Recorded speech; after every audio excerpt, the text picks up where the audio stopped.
അമ്മ എനിക്കൊരു പപ്പടം തരോ?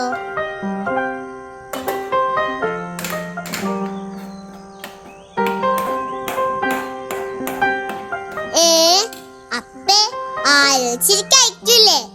എന്തുട്ടാ ആലോചിക്കടേ? അങ്ങനൊന്നുമില്ല, ഞാൻ എന്തുട്ടാ ആലോചിക്കണ്ടെന്ന് ഇങ്ങനെ ആലോചിച്ചോണ്ടിരിക്കായിരുന്നു. എന്നാ ഞാനപ്പക്ക് ആലോചിക്കാനായിട്ടൊരു കാര്യം ചോദിക്കട്ടെ? നീ ചോദിക്ക്, ആലോചിക്കാൻ കൊതിയായിട്ട് വയ്യ. എന്നാ ഇതെന്തുട്ടാ? ഇത് പപ്പടം. ഇത് കൂട്ടി ചോറിടാൻ പറ്റോ? പിന്നല്ലാണ്ട് ചോറിന്റെ കൂടെ പപ്പടം ഉണ്ടെങ്കിൽ എനിക്ക് പിന്നെ വേറെ കറിയൊന്നും വേണ്ട. അതിരിക്കതെ കൂടാണ്ട് പുട്ടും പപ്പടവും. ഓ അസാധ്യ കോമ്പിനേഷനാ. ആ പപ്പടം കുറച്ച് തന്നെ വായിൽ വെള്ളം വന്നിട്ട് പാടില്ല.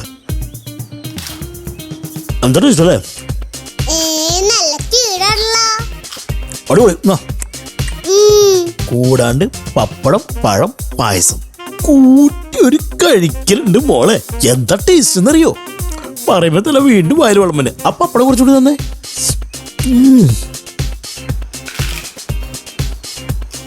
ഇതിപ്പോ തന്നാ നന്നായി, അല്ലെങ്കിൽ ഇവിടെ കണ്ട് വായിൽ വെള്ളം വന്നു വെള്ളപ്പൊക്കമായി പോനാ. അടിപൊളി.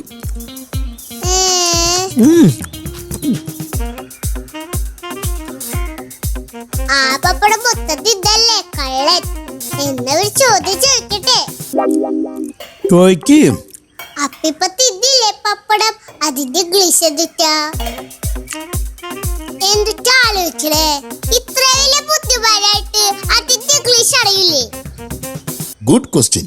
ലോകത്തിൽ ഇന്നുവരെ ആരും ചോദിക്കാത്ത ചോദ്യം. Brilliant girl. നിനക്ക് ഞാൻ 10ൽ 10 മാർക്ക് ഇട്ടുതരും. പോരെ? പോയിക്കോ. അത് ഉത്തരം പറ, എന്നിട്ട് ഞാൻ പോടുള്ളൂ. എടി മോളെ, ഇംഗ്ലീഷിൽ അപ്പനെ തോപ്പിക്കാൻ ഒരാൾക്കും പറ്റിയിട്ടില്ല. ഇനി പറ്റേയില്ല, പറ്റാൻ പോണുമില്ല. പിന്നെ ആടി, നിനക്കറിയോ 8, 9, 10 ഇംഗ്ലീഷാണ് ഞാൻ മെയിൻ എടുത്തായിരുന്നേ. ആ ഇംഗ്ലീഷിനോടുള്ള അടങ്ങാത്ത ഭ്രമം കാരണം ഉണ്ടല്ലോ, ഓരോ ക്ലാസ്സിലും ഞാൻ 2, 3 കൊല്ലൊക്കെ ഇരുന്ന് പഠിക്കേണ്ടി വന്നാണ് എനിക്ക്. അതുകൊണ്ട് തന്നെ എന്നെ പഠിപ്പിച്ച ശോഭന ടീച്ചർ മറ്റുള്ളവരോട് പറയണത് ഞാൻ പലപ്പോഴും ഒളിഞ്ഞു നിന്നിട്ടുണ്ട്. എന്തിനാണെന്നറിയോ? ഈ കുഞ്ഞുമോന് ഇവിടുത്തെ ടീച്ചർമാരെക്കാളും വിവരമുണ്ട് ഇംഗ്ലീഷിൽ നിന്ന്. എന്നെ കേക്കലെ പറയൂല. കാരണം എന്താ? ഞാൻ കൊച്ചുകുട്ടിയല്ലേ. ഞാൻ കേക്കലെ പറഞ്ഞ ഞാൻ അഹങ്കാരിയായി പോയാലോ.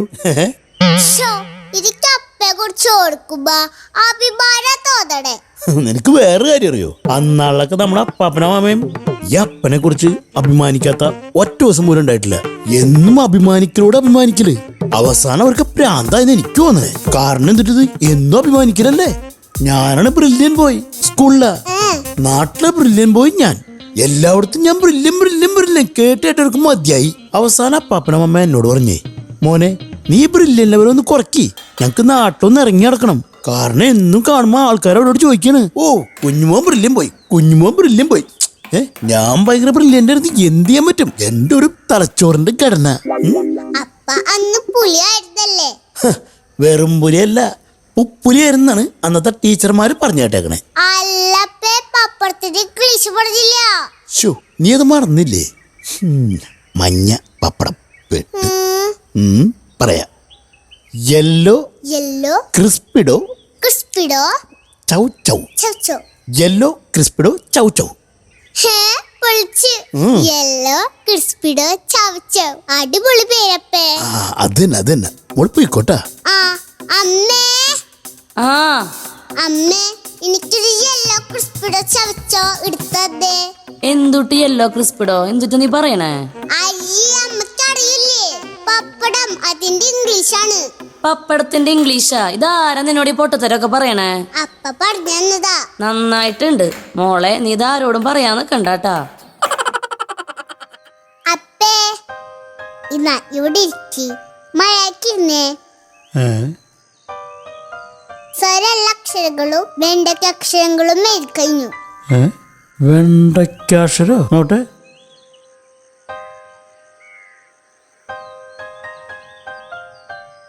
ഇത് സ്വരാക്ഷരങ്ങളും വ്യഞ്ജനാക്ഷരങ്ങളും, അല്ലാണ്ട് വെണ്ടക്കാക്ഷരം അല്ല. പറഞ്ഞേ വ്യഞ്ജനാക്ഷരം. വ്യഞ്ജനാക്ഷരം. ഇനി ചില്ലക്ഷരം എഴുതിക്കോ. പിന്നെ ഞാൻ എഴുതില്ല. അതെന്താ? അമ്മ പറഞ്ഞിട്ടുണ്ട് ചില്ല് കഴിയണത് തൊട്ടാ കൈമുടിയുന്നു. കൈമുടിനാ പിന്നെ ബാക്കി അക്ഷരം എഴുതാൻ പറ്റോ? അതുകൊണ്ട് ചില്ലക്ഷരം ഞാൻ ഉപയോഗിച്ചു. ഇനി ചില്ലക്ഷരം എന്ന് പറയുന്നുണ്ടല്ല, വ്യഞ്ജനാക്ഷരം സ്വരാക്ഷരം പോലെ ഒരു അക്ഷരത്തിന്റെ പേരാണ്, അല്ലാണ്ട് ചില്ലൊന്നും ഇല്ല കൈമ കുത്തി കയറാൻ. അപ്പേ ഈ ഗംഗ റിവറാണോ പോണ്ടോ? റിവണ്ണ് വെച്ചാ നദി. അപ്പൊ പോണ്ടോ? കുളം. അങ്ങനെയാണെങ്കിൽ ഗംഗ അപ്പ പോണ്ട. പോണ്ടേ? നിന്നോട് ആര് പറഞ്ഞു? സുരേഷ് ഗോപി. ആ മൺചിത്രത്തോട് സിൽമേല് പറഞ്ഞിട്ടില്ലല്ലോ ഗംഗ ഇപ്പൊ പോണ്ട എന്ന്. ആ വെറുതെ സിനിമ ഇട്ടിട്ട് കാര്യമില്ല, എന്റെ പോലെ ഓർമ്മശക്തി വേണം. മാനത്തുണ്ടേ നക്ഷത്രം, താഴത്തുണ്ടേ തുമ്പപ്പൂ, രണ്ടും കാണാൻ എന്തു രസം, കയ്യിലെടുക്കാൻ കൊതിയല്ലോ. മാനത്തുണ്ടേ. ഇപ്രാവശ്യം പരീക്ഷയ്ക്ക് 90% മാർക്ക് മേടിക്കണോട്ടാ. എന്തിനാ 90 വാങ്ങിക്കണേ? 100 100 വാങ്ങിക്കാം. നീ എന്താ തമാശ പറയേ? ആരാദ്യം തുടങ്ങിയത് അപ്പ തന്നെയല്ലേ? അപ്പേ കേക്ക്. Hi cake. ഇതെന്തെങ്ങനെ? അപ്പേ ഈ കേക്ക് പീസ് ഒന്ന് ചെറുതും ഒന്ന് വലുതും ആണല്ലോ. ആ നീ ഒരെണ്ണം കഴിച്ചോ?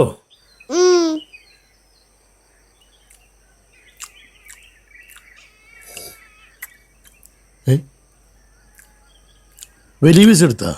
ഒരു മാനേഴ്സ് ഇല്ലേ നിനക്ക്? അതെന്താ അപ്പ അങ്ങനെ പറഞ്ഞത്? അതായത് ഇതേപോലെ ആരെങ്കിലും കേക്ക് പീസ് കൊണ്ട് തരണീലേ, ഒന്ന് ചെറുതും ഒന്ന് വലുതാണെങ്കിൽ ആദ്യം എടുക്കണ ആള് ചെറുതെടുക്കണം. അതാണ് ടേബിൾ മാനേഴ്സ്. എനിക്കൊന്നും മനസ്സിലാവണില്ല. ഇപ്പൊ ഉദാഹരണത്തിന് ഞാനാണ് കേക്ക് പീസ് ആദ്യം എടുക്കണമെന്ന് വെച്ചോ, അപ്പൊ ഞാൻ ചെറുതെടുക്കുള്ളൂ, വലുത് നിനക്ക് വരും. അത് തന്നെയല്ലേ ഞാൻ ഇപ്പൊ ചെയ്തത്. ഷോ നിനക്ക് ഇപ്പഴും മനസ്സിലായില്ലേ? നീയല്ലേ ആദ്യം എടുത്തത്, അപ്പൊ നീ ചെറുതെടുക്കണം, എന്നിട്ട് എനിക്ക് വലുത് തരണം. അതാണ് ഈ ടേബിൾ മാനേഴ്സ്. അപ്പൊ ഒരു കാര്യം അപ്പാദ്യം എടുത്തെന്ന് വിചാരിച്ചോ, പ്രശ്നം കഴിഞ്ഞില്ലേ? ഷോ നിന്നെ കൊണ്ട് ഞാൻ തോറ്റി. എന്റെ പൊന്നെ, അപ്പനെ കൊണ്ട് ഞാനും തോറ്റു. അപ്പക്ക് എത്ര കൊതിയുണ്ടെങ്കിൽ അപ്പക്ക് അത് എടുക്കാറുന്നില്ലേ? ഒരു കേക്ക് പീസ് എടുത്തതാണ്. ഇങ്ങനെ കൊതി പാടില്ല അപ്പേ. ഷോ എന്നാലത് ഭയങ്കരമായി പോയല്ലേ? ആ ഇനി പറഞ്ഞിട്ട് എന്താ കാര്യം? നടന്നതൊക്കെ നല്ലതിനാന്ന് വിചാരിക്ക. അങ്ങനെയാണെങ്കിൽ എന്തോരം നടക്കണം? എന്ത് നടക്കണ? അല്ലപ്പേ, ഇപ്പൊ തന്നെ പറഞ്ഞില്ലേ നടന്നതൊക്കെ നല്ലതിനാണെന്ന്. അങ്ങനെയാണെങ്കിൽ നല്ലതാവണ എന്തോരം നടക്കണം? ഇമ്മാതിരി ചോദ്യം ചോദിച്ചാൽ അവിടെ ഇരുന്നോട്ടാ, വെറുതെ അല്ല നിനക്കൊന്നും പൂജ്യം കിട്ടണേ. ഓ വലിയ പഠിപ്പര നിക്കണ്. അമ്മമ്മ എന്നോട് പറഞ്ഞിട്ടുണ്ട് അമ്മക്ക് സ്കൂളിൽ പോവാൻ ഭയങ്കര മടിയായിരുന്നു. ആ തർക്കുത്തരം പറഞ്ഞു നടന്നോ. നിങ്ങളൊരാളാണ് ഈ കൊച്ചിനെ ഇങ്ങനെ വഷളാക്കി എടുക്കണേ. അക്കു അമ്മനോട് ഇങ്ങനെയൊന്നും പറയരുതിട്ടാ. പിന്നെ ഞാൻ എങ്ങനെ പറയണം? അത് പറ. എടി നിന്നെ 10 മാസം ചുമന്ന് നൊന്ത് പ്രസവിച്ച ഒരാളാണ് നിന്റെ അമ്മ, അതറിയോ? നൊന്തെന്ന് വെച്ചാ? നൊന്തെന്ന് വെച്ചാ വേദന എടുത്ത് എന്റെ അമ്മ കരഞ്ഞാണ് നിന്നെ പ്രസവിച്ചത്. അങ്ങനെയാണെങ്ക അമ്മമ്മ അപ്പ പ്രസവിച്ചത് ചിരിച്ചിട്ടാണോ? അല്ല, അപ്പയുടെ വർത്തനം കേട്ടാ ലോകത്തിൽ നൊന്ത് പ്രസവിച്ചത് എന്റെ അമ്മ മാത്രാന്ന് വിചാരിക്കൂല. അല്ല ഞാൻ പൊതുവായിട്ട് പറഞ്ഞെന്നുള്ളൂ. കൂടാണ്ട് കൊറേ നാളായിട്ട് കേക്കണതാണ് എന്നെ 10 മാസം ചുവന്ന കഥ. എന്നെ ഇങ്ങനെ ചുവന്നോണ്ട് നടക്കാൻ ഞാൻ എന്താ കൊട്ടയിലെ ചാളയിലേക്കരാണോ? അപ്പയുടെ വയറ്റില് കൊടലൊക്കെ ഇല്ലേ? ഡെയിലി അപ്പതൊക്കെ ചുവന്നോട് നടക്കാണോ? അല്ല ഞാൻ വെറുതെ പറഞ്ഞെന്നുള്ളൂ, നീ ടെൻഷൻ അടിക്കണ്ട. ടെൻഷനാ യക്കുര. എന്റെ പൂച്ചയ്ക്ക് പോലുമില്ല. പിന്നെയാണ് ഇരിക്കി എന്റെ അപ്പേ. മേലാക്കം അബ്ബ 10 മാസം ചുമന്നതാ, ആരോടും പറയരുതിട്ടാ, മോശാണ്. അയ്യേ, നമുക്ക് ബൈക്ക് നടന്നു പോയാലോ? പിന്നെ തലയ്ക്കോളല്ലേ, നീ തന്നെ പോയാ മതി. തേടി തേടി ഇതാണ് ദുബായ്. എടി നീല നിറത്തില് കാണുന്ന കടലാണ്. ഹലോ, എന്നിട്ട് പരിപാടി? അപ്പേ ഞങ്ങളുടെ രാജ്യങ്ങൾ കണ്ടുപിടിക്കാണ്. ഇങ്ങോട്ട് ഞാൻ പറഞ്ഞുതരാം. ഭൂമിയുടെ ചില പ്രതിഭാസങ്ങളാണ് ഞാനിവിടെ പറയാൻ പോണത്. ഇത് ഇന്ത്യ, ഇത് അമേരിക്ക. അപ്പൊ ഇന്ത്യയിലുള്ള ആൾക്കാർ രാവിലെ നേരം വെളുത്ത് എഴുന്നേൽക്കുമ്പോ നമ്മുടെ ഈ അമേരിക്കയിലുള്ള ആൾക്കാർ രാത്രി ഉറങ്ങാൻ പോയിണ്ടാവും. അപ്പേ ഈ അമേരിക്ക നമ്മുടെ തൊട്ടടുത്താണെങ്കിൽ എന്ത് രസമായിരുന്നല്ലേ? എന്ത് രസം! അല്ല, രാവിലെ എഴുന്നേറ്റ് അമേരിക്ക പോയി വീണ്ടും ഇങ്ങനെ തുടങ്ങായിരുന്നു. ശരിയല്ലോ, ഇവളുടെ ഒരു ബുദ്ധിയേ. അതെ, ഇമ്മാതിരി മണ്ടത്തരങ്ങൾ വിളമ്പല്ലേ. അല്ലെങ്കിൽ എന്റെ ബുദ്ധിയാണ് നിങ്ങക്ക് കിട്ടിയേക്കണെന്നാണ് എല്ലാവരും പറയണേ. കുറച്ചുകൂടി ബുദ്ധിപരമായിട്ട് ചിന്തിക്കേ. ഏയ് എവിടെയാണ് ഇന്ത്യ? ഇപ്പൊ തന്നോട് ഉണ്ടായില്ല. അപ്പേ നമ്മളിപ്പോ ഇന്ത്യയിലല്ലേ, പിന്നെ എന്തിനാ അന്വേഷിക്കണേ? ഇടി മണ്ടി, നമ്മള് കേരളത്തിനാണ് ജീവിക്കണേ, അല്ലാണ്ട് ഇന്ത്യയിലല്ല. അല്ല അപ്പേ? ഷോ മണ്ടത്തരങ്ങൾ വിളിച്ചു പറയല്ലേ. ദേശം ബുദ്ധി ഉപയോഗിക്കേ, ബുദ്ധി ഇല്ലേ? അപ്പയുടെ ബുദ്ധിയല്ലേ ഞങ്ങൾക്കും കിട്ടിയേക്കണേ. എന്റെ ഒന്നല്ല, അമ്മടെ ബുദ്ധിയാണ് കിട്ടിയേക്കണെന്ന് എനിക്ക് തോന്നണേ. ഇനി ഇങ്ങോട്ട് നോക്കിയേ, നമ്മുടെ ഇവിടെ 12 മണിക്കൂർ പകലും 12 മണിക്കൂർ രാത്രിയും അല്ലേ? പക്ഷെ ഈ ഭൂമിയുടെ ദീവശങ്ങളില്ലേ, നോക്കിയേ, ഈ വശവും ഈ വശങ്ങളിലും 6 മാസം പകലും 6 മാസം രാത്രിയാണ്. ഓ എന്ത് രസായിക്കല്ലേ അവിടെ. ശരിയാ, അവിടെ ആയിരുന്നെങ്കിൽ 6 മാസം പണിക്ക് പോയാൽ മതിയായിരുന്നു. അതിനപ്പിപ്പൊ പഠിക്കുന്നതും പോടില്ലല്ല. അതെന്തെന്നറിയോ, ഇവിടെയാണെങ്കിൽ ഒരു കൊല്ലം മൊത്തം പണിക്ക് പോകണം. ഇനി 2 ദിവസം ലീവ് എടുത്താലോ അപ്പൊ പറയും മടിയായിരുന്നു. അവിടെ ആകുമ്പോ 6 മാസം പണിക്ക് പോയാൽ മതി. പിന്നെ 6 മാസം ലീവ്. അടിപൊളിയല്ലേ? ഭയങ്കര. നമുക്കെന്നാ അങ്ങോട്ട് പോയാലോ? ഒന്നും മിണ്ടാണ്ടിരിക്കോ, അവിടെയൊക്കെ ജീവിക്കണേ ഭയങ്കര ചെലവാണ്. അതൊന്നും പ്രശ്നമാക്കട്ടെ, നമുക്ക് എങ്ങനെയെങ്കിലും അവിടേക്ക് പോവാം. എന്ത് ഇപ്പൊ അങ്ങോട്ട് പോയിട്ട്? അവിടെ പ്രത്യേകിച്ച് ഒന്നും ഇല്ല കാണാനായിട്ട്. എന്റെ അപ്പ അവിടെ ആണെങ്കിൽ 6 മാസം സ്കൂളിൽ പോയാൽ മതിയില്ല. ഓണം, വിഷു, ക്രിസ്മസ്, ഈസ്റ്റർ, ശനി, ഞായർ ഇതൊക്കെ വേറെ അവധി ഉണ്ടാവും. ചുരുക്കി പറഞ്ഞാ 3 മാസേ ക്ലാസ് ഉണ്ടാവുള്ളൂ അല്ലേ അപ്പേ? എടി നീ നമ്മുടെ ഹർത്താലൊക്കെ കൂട്ടിയാ? അതൊക്കെ ഞാൻ കൂട്ടിണ്ട്. നീ ഒന്ന് സമാധാനപ്പെട്. എന്റെ പൈസ ഒന്നുമില്ലടാ. ഈ ജോലി ഇല്ലാത്ത എന്റെ അവിടെ പൈസ. നീ വേറെ ആരോട് ചോദിക്ക് ട്ടോ. ഓക്കെ. അപ്പ പേടിക്കട്ടപ്പേ, നാളെ മുതല് നമ്മള് പണക്കാരാവും. പണക്കാരാവണ? എങ്ങനെ? നാളെ പൈസ രൂപയാക്കുന്ന സൂത്രം മാത്സ് ടീച്ചർ പഠിപ്പിച്ചേരാന്ന് പറഞ്ഞിട്ട് നമ്മുടെ കയ്യില് കുറെ ചില്ലറ പൈസ ഇല്ലേ, അതിലൊക്കെ നമുക്ക് രൂപയാക്കാം. അപ്പൊ നമ്മൾ പണക്കാരായില്ലേ അപ്പേ? നീ എന്നെ വെറുതെ മൃഗാക്കരുതില്ല, അല്ലെങ്കിൽ തന്നെ പ്രാന്ത് പിടിച്ചിരിക്കുന്നു. കയ്യിൽ പൈസ ഒരു കുന്തുമില്ല. എന്നാ പിന്നെ അപ്പൊ മൃഗാവപ്പേ, അതാണ് എനിക്കിഷ്ടം. ഞാൻ ഒരു മൃഗമായി കഴിഞ്ഞ പിന്നെ തനി മൃഗാവട്ടെ പറഞ്ഞേക്കാൻ. എന്റെ മാതാവേ, എന്റെ അപ്പനെ എത്ര വേഗം മൃഗാക്കി മാറ്റണേ.